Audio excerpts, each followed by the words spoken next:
The President of the United States deals with a lot of issues domestically in our country, from the economy to the border, but they also play a unique role on the global stage, interacting with foreign leaders, setting the global agenda, and participating in yearly gatherings like the ones that take place here at the United Nations. So who does former President Trump and President Biden get along with on the global stage? And what does that tell us about their policies? President Biden has spent much of his presidency forging alliances in Europe. He's met with President Zelensky of Ukraine on multiple occasions, promising and delivering new aid to the country.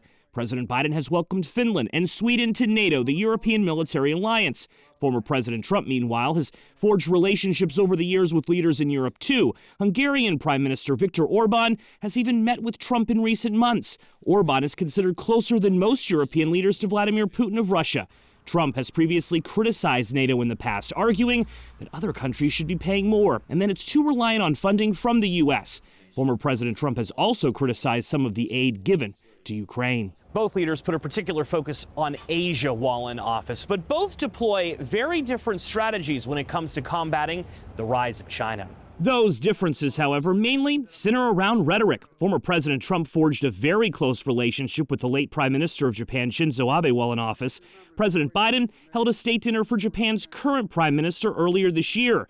President Biden has taken steps to make the Quad, the alliance of Australia, India, Japan, and the U.S. stronger.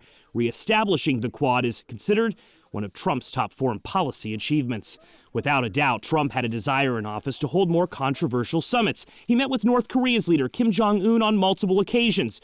President Biden has rejected such meetings and hasn't even met with President Putin since the war in Ukraine began.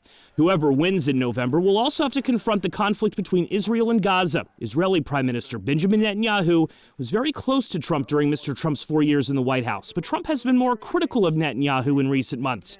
President Biden has criticized Israel too from time to time, but both leaders remain committed to a strong alliance. Joe St. George, Scripps News, New York.